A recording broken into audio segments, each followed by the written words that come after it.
تعلیم کا پہلا اصول یہ ہے کہ اپنی آواز مدھم رکھیں اور اپنے الفاظ میں احترام پیدا کریں۔ میں علم سے اتنا متاثر نہیں ہوں جتنا کردار سے ہوں۔ علم کمتر چیز ہے، کردار بڑی چیز ہے۔ خوف خدا ایک ایسا چراغ ہے جس میں نیکی اور بدی صاف نظر آتی ہے۔ دل کسی سے کتنا بھی خفا ہو جائے، تم خاموش ہو جانا لیکن بے ادبی نہ کرنا۔ دنیا اگر ہاتھ سے نکل جائے تو بندہ غریب ہو جاتا ہے، اور یہی دنیا اگر دل سے نکل جائے تو بندہ ولی ہو جاتا ہے۔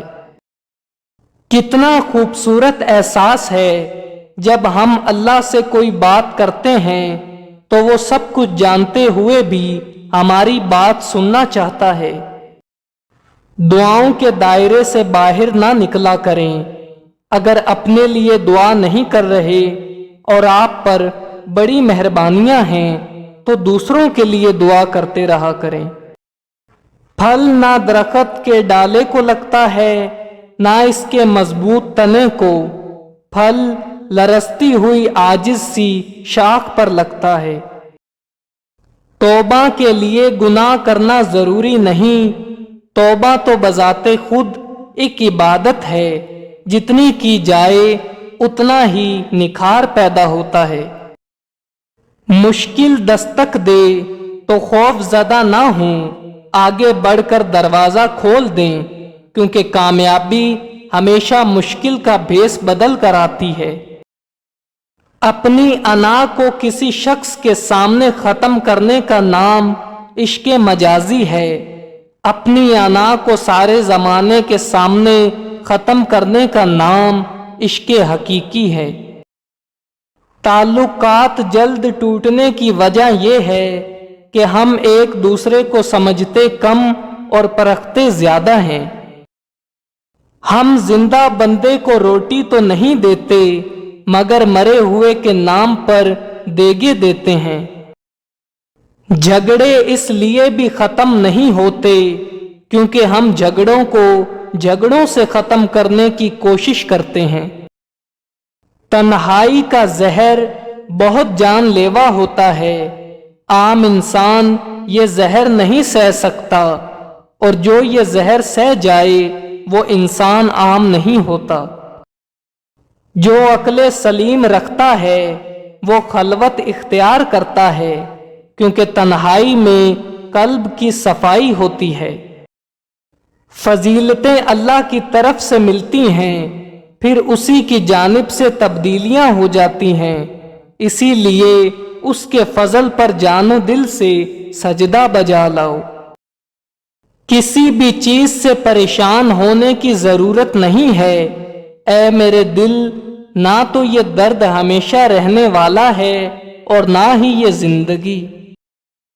اپنے اندر تبدیلی کی کوشش کرنی چاہیے، اولیاء اللہ کی صحبت اختیار کر تیرے اندر تبدیلی پیدا ہو جائے گی۔ جتنے سجدے جوانی میں کر سکتے ہو کر لو، کیونکہ میں نے بڑھاپے میں لوگوں کو اکثر سجدے کے بغیر نماز پڑھتے دیکھا ہے۔ اگر تم راہ عشق کے مسافر بننا چاہتے ہو تو اپنے آپ کو عاجز بنا لو، جیسے راکھ اور دھول۔ کبھی تنہائی محسوس نہ کریں، کیونکہ پوری کائنات آپ کے اندر موجود ہے۔ اگر خیالات میں گہرائی ہو تو کردار میں سادگی آ جاتی ہے۔ باشعور اور باضمیر لوگوں کے بیچ دوستی کا رشتہ خون کے رشتے سے زیادہ گہرا ہوتا ہے۔ جو شخص اپنا راز چھپاتا ہے وہ اپنا اختیار اپنے ہاتھ میں رکھتا ہے۔ مخلص انسان نرم ریت پر چلنے والے کی مانند ہوتا ہے، جس کی کوئی آواز نہیں ہوتی لیکن اس کا نشان موجود رہتا ہے۔ مطالعہ کرنے سے بھی اگر آپ کی نفرت میں کمی نہیں آ رہی تو سمجھ جائیں آپ غلط کتابیں پڑھ رہے ہیں۔ حقیقی طور پر آزاد ہونے کا واحد طریقہ ناکامی کے خوف سے آزاد ہونا ہے۔ تمہاری مشکلیں اور پریشانیاں تمہاری بے ادبی اور ناشکری سے جڑی ہوئی ہیں۔ حسد کرنے والے کو دوسروں کی مرغی بھی بھینس دکھائی دیتی ہے۔ غرور ایک بیماری ہے جو کسی بھی کم ظرف کو لگ سکتی ہے۔ انسانیت کوئی مذہب نہیں ہے بلکہ ایک درجہ ہے جس تک کچھ ہی لوگ پہنچتے ہیں۔